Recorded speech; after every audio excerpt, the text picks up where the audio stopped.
I'd like you all to please note that this press conference is being live streamed on the city's Facebook page. In a moment, I'll hand it over to Mayor Kennedy Stewart to start us off with some opening remarks. After that, he'll turn it over to Vancouver Fire and Rescue Services Chief Karen Fry for an update. Following our speakers, we'll open it up to all of you for your questions. We're going to have one question each, and then we will have an option for a second round. We're going to do questions only on the Winters Hotel fire first, and then Mayor Stewart has agreed to stay afterwards for additional questions. In addition to the Mayor and Chief Fry, we also have Inspector Dale Weedman from the BPD, Dale McMahon, Vice President of Operations with BC Housing, Saul Schwebs, the city's Chief Building Official, and Celine Mobiles, the city's Managing Director of Housing and Homelessness Services, all available for your questions. Without further ado, Mayor Stewart.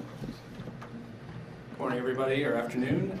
Before we begin, of course, I'd like to acknowledge we're on the unceded traditional territories of the Musqueam, Squamish, and Tsleil-Waututh people, and thank them for their generosity to all who live and work on their lands. It's a tough day here at the city. Yesterday, we had a devastating fire rip through the Winters Hotel at 203 Abbott Street. Thanks to the bravery of the Vancouver Fire Rescue Service personnel, as well as support from the VPD and city staff of BC Housing, the fire has been contained and a number of residents rescued. The building suffered extensive damage and most likely will require demolition. Our building department had staff on site, and the chief building official will inspect the building again today to assess its status. The city is working closely with BC Housing and local social service agencies to find emergency shelter for those impacted by the fire, and Atira has set up a center at Main and Cordova to help direct these supports. For now, Abbott Street remains closed, and fencing is being installed to secure the portion of Abbott Street that would be impacted by collapse of the damaged building. In addition to the 6 businesses in the damaged building, there are another 7 businesses on Abbott Street that will be impacted by the closure of the collapse zone. Staff are in touch with the Gastown BIA and will remain in close contact over the coming days to ensure the impacted businesses are updated as the situation evolves. So for the latest information on the scene, I'll turn it over to Fire Chief Karen Fry from the Vancouver Fire Rescue Services. But before I do, I just want to thank you, Chief Fry, and thank you, personnel, to the VPT, to the city. We have our city manager here, Paul Mokry. This has been an all-hands-on-deck situation, and I'm extremely proud of the city's response, BC Housing, and the social service response. I did go to the scene last night to personally thank all those involved, but I did want to extend my personal thanks to you, Chief Fry, and to all those involved. So I'll turn it over to you now. Thanks.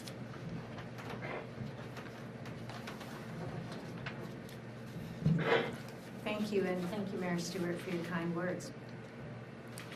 So I don't have a lot to update today from what we spoke about yesterday, but around 11 a.m., Vancouver Fire and Rescue Services yesterday responded to a fire at the Winters Hotel. It's a 4-story brick mason building, and it's at 203 Abbott Street. The fire was quickly upgraded from a 3rd alarm to a 4th alarm fire due to the complexity of the incident and its rapid growth. We had approximately 60 firefighters on scene, plus numerous support staff and 13 firefighting apparatus. The fire took hold quickly, spreading through a lot of empty spaces, ceilings, walls, and floors. And if you saw a lot of the footage on it, it was quite spectacular.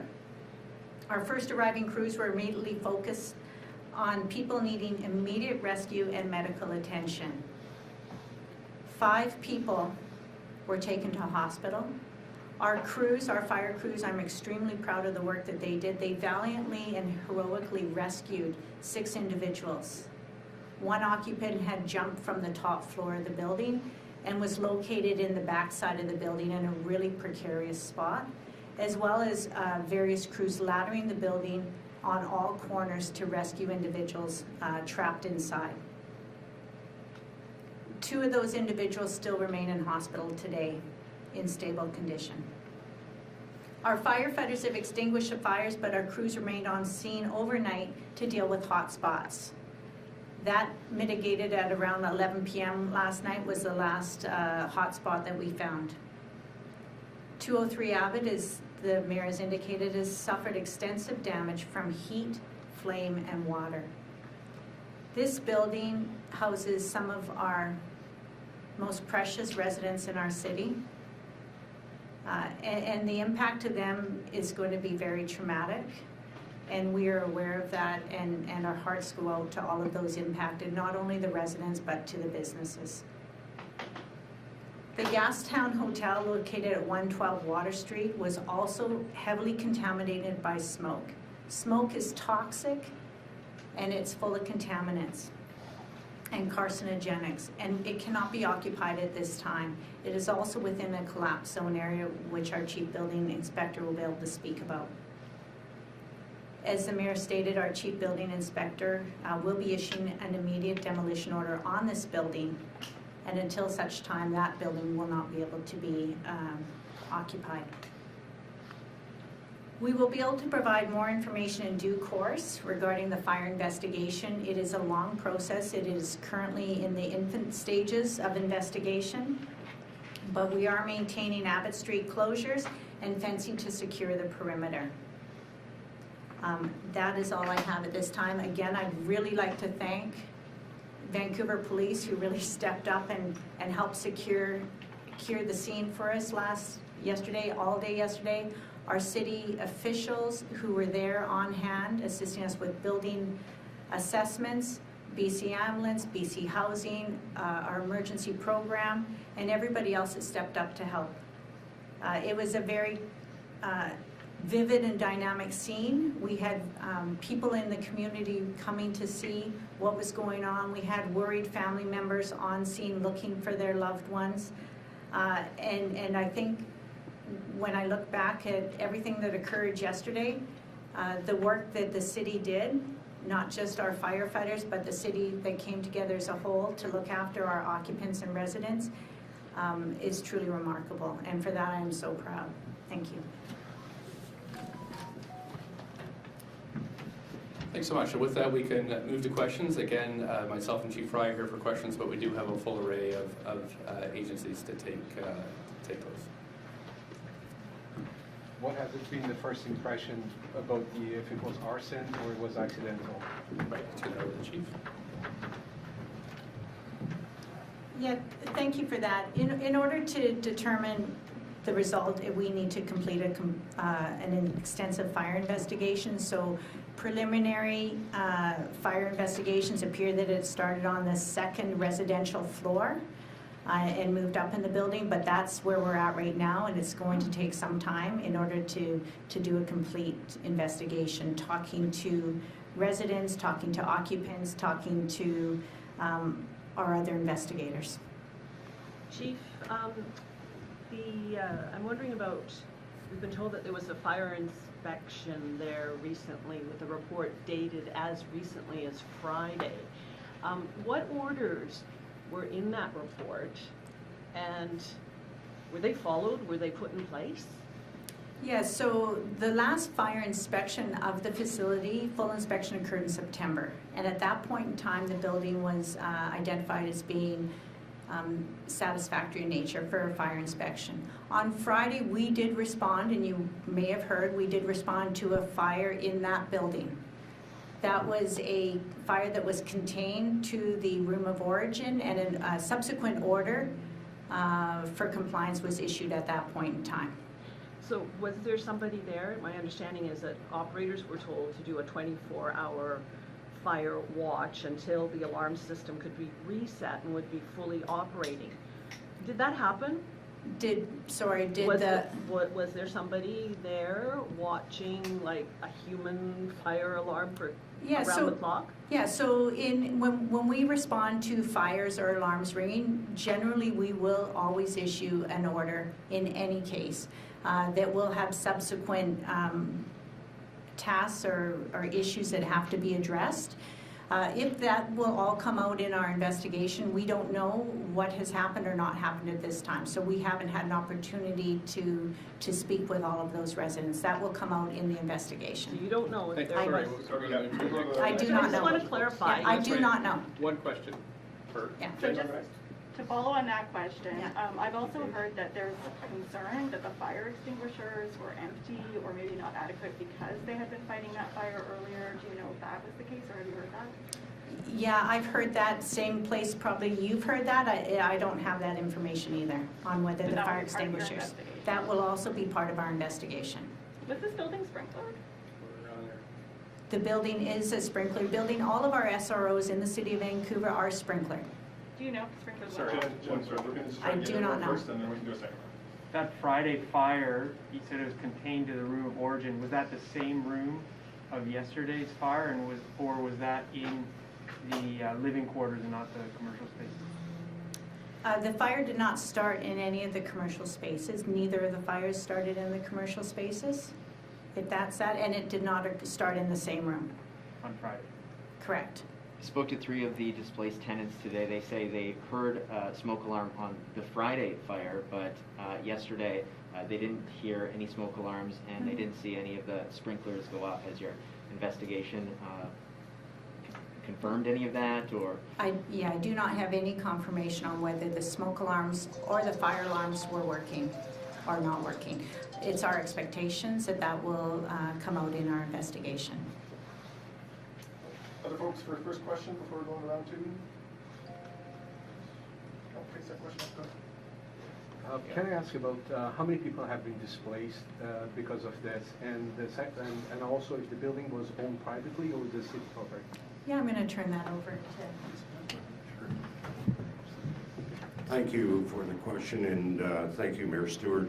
First of all, BC Housing would like to acknowledge the tremendous work of the Vancouver Fire and Rescue and the VPD in assisting yesterday as we move through this. In terms of the number of residents, there are 71 residents at the Winter Hotel that were displaced. In addition, there are another 73 residents at the Gastown that are currently out of their rooms. So though we're working to find permanent housing for all of those people, we're working with Atira, with the City of Vancouver and all of our partners on a regular basis to find permanent and long-term housing for all of those individuals. In the short term, they've been housed in emergency shelter situations, and we're hoping that we can start to move people into a more permanent basis within the next few days. Is it a city-owned or is it privately owned? It's a privately owned building, but it's leased by Atira from the private owner. How devastating is this to that rental stock? Can you also explain how long Gastown hotel residents may be out? And how devastating is that to the area given the housing crunch? Yeah, anytime you lose 140, 150 rooms, it's devastating. We obviously have a shortage of housing throughout the Lower Mainland, and so that's always problematic. In terms of the Gastown and how long they're out, at this point in time, I don't know. I would turn that over to the building operators or building inspector from the City of Vancouver, who will have more probably to say about that. I do know that we've got air scrubbers and dehumidifiers in that building right now dealing with issues of smoke and any water damage that might be there. So we're hopeful that we can have the residents of the Gastown back before too long, but that's really not our call at this point in time. Sure. Any follow-up? It's okay. May I ask another question? Is that okay if I can ask a question? We're just going to go around there. Yeah, okay. Yeah. Multiple displaced tenants and witnesses on scene say they saw a drug dispute prior to the fire. They say the fire was the result of a drug dispute. Any evidence? Is that part of your investigation? Has anything led to that? Yeah, I've heard that information as well. That'll form part of our investigation, of course. We want to leave no stones unturned. At this point in time, we don't have evidence that this was an arson. However, I want to make it clear we don't rule that out until we're absolutely positive. So that'll all, hopefully all the facts will come out in the next few days, and we're working closely with the Vancouver Fire investigators and our major crime section arson investigators. They work routinely together, and they'll continue certainly on this case. And we've confirmed the whereabouts of the 71 residents. Do we know about possible guests or pets at this point?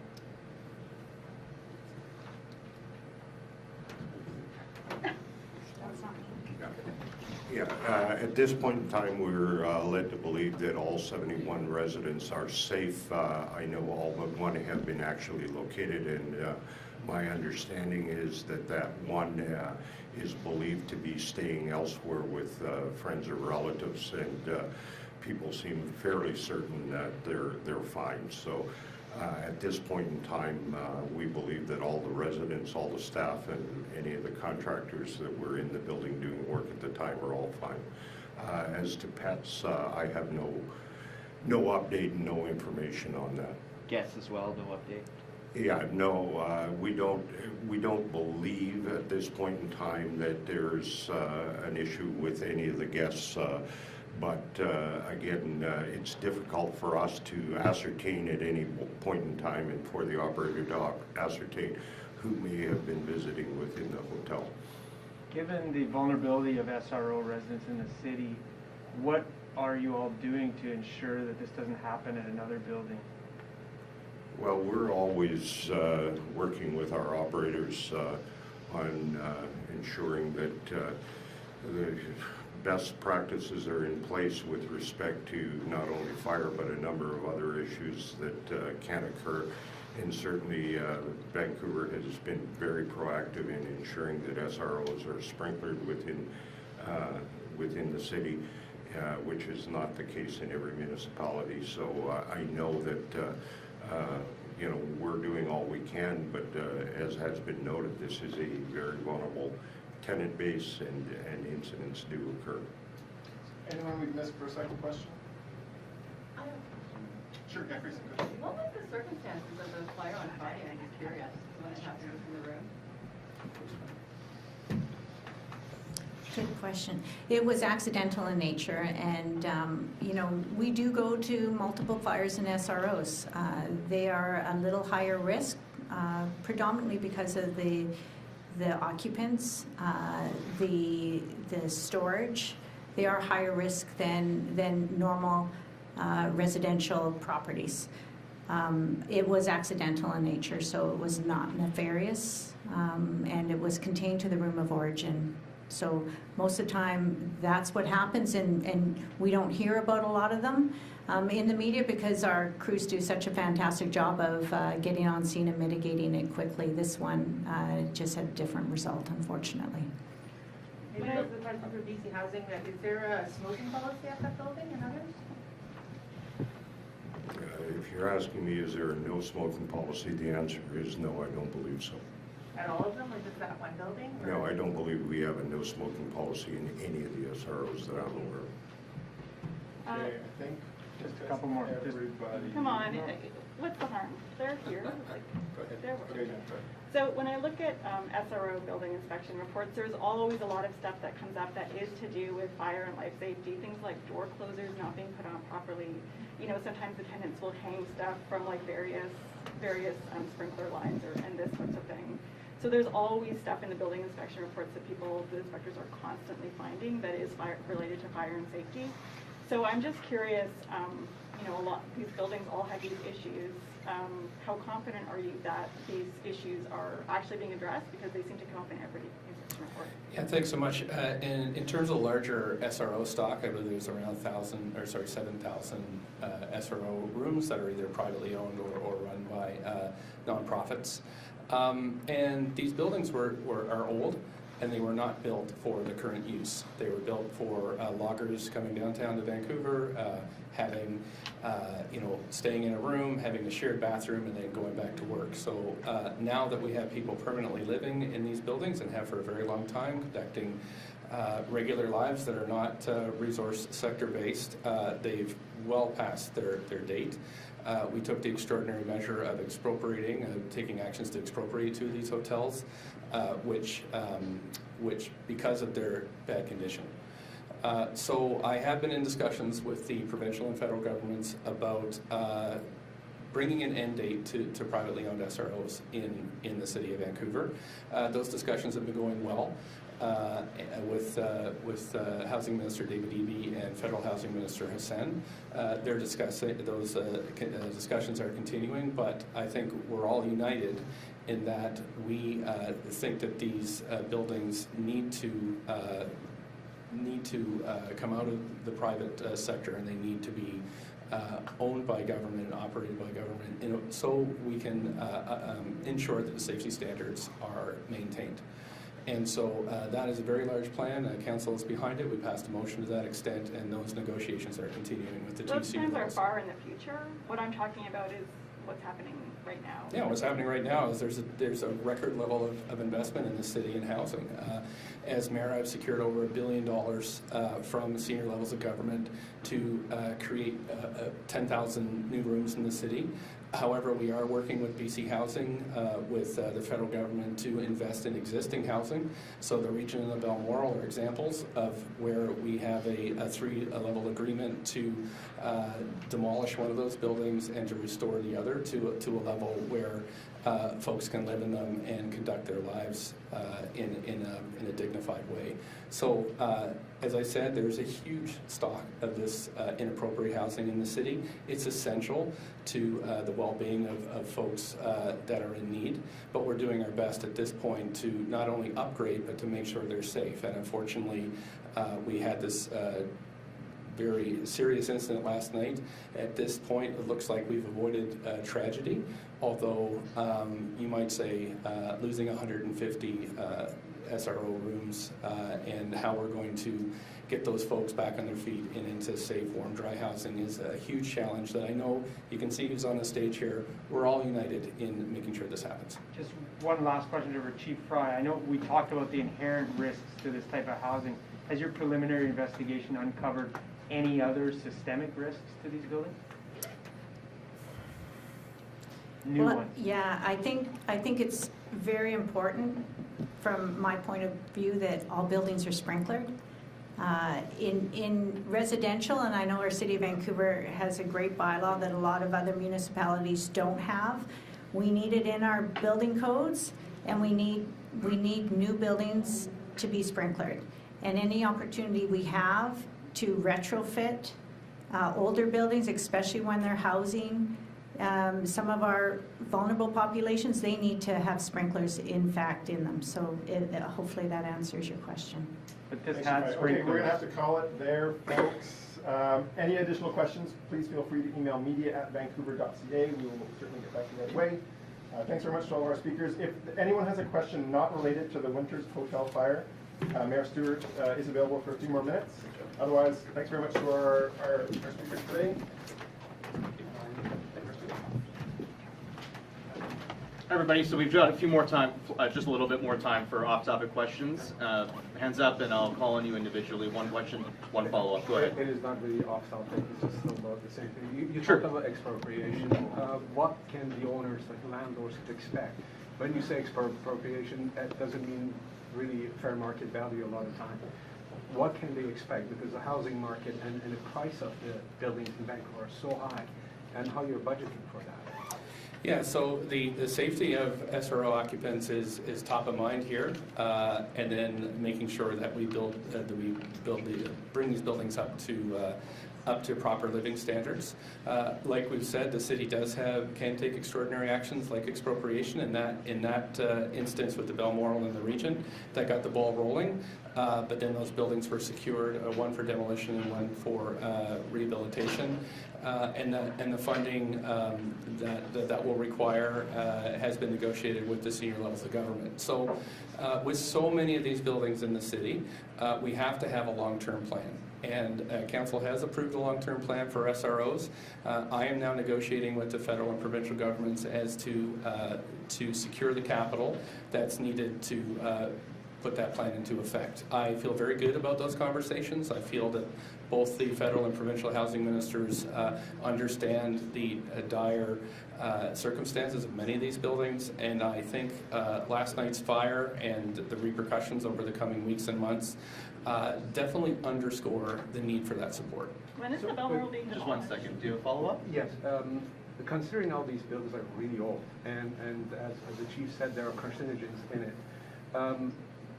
Is there a grand plan to completely get all the buildings up to code, remove all the, say, asbestos and other carcinogens that could be in there? Because even on a day-to-day basis, people are exposed to it. The buildings that are already owned by government and run by nonprofits, those refurbishments are occurring on a regular basis. However, it is the SROs that are in private hands that are more difficult to affect. So you can put orders in place, but they're often not followed out. So the plan that we have, with the support of the federal and provincial governments, will move towards, and to put it in the provincial housing minister's words, we need an end date for privately owned SROs in the city, and that's what we're working towards. I think Jen was first. Okay, go ahead. I just was wondering when the Balmoral will be demolished. I'll have to get back to you on that, but we know that it's, I'm sorry, I can't remember if we discussed this in camera or not, so I'll have to get back to you with what I can publicly say. Sure. Okay, thank you. No. From a policy point of view, this is a privately owned building run by a nonprofit. I mean, not the best situation, but one you're trying to get all buildings at least toward. Yep. What'll happen now that it's, got to be demolished?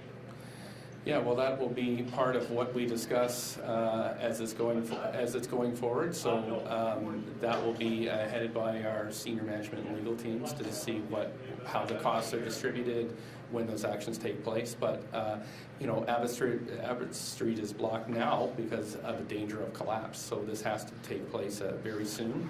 And again, we'll provide you with further updates about timelines. Anybody else? All right, thanks a lot, everybody. Thank you.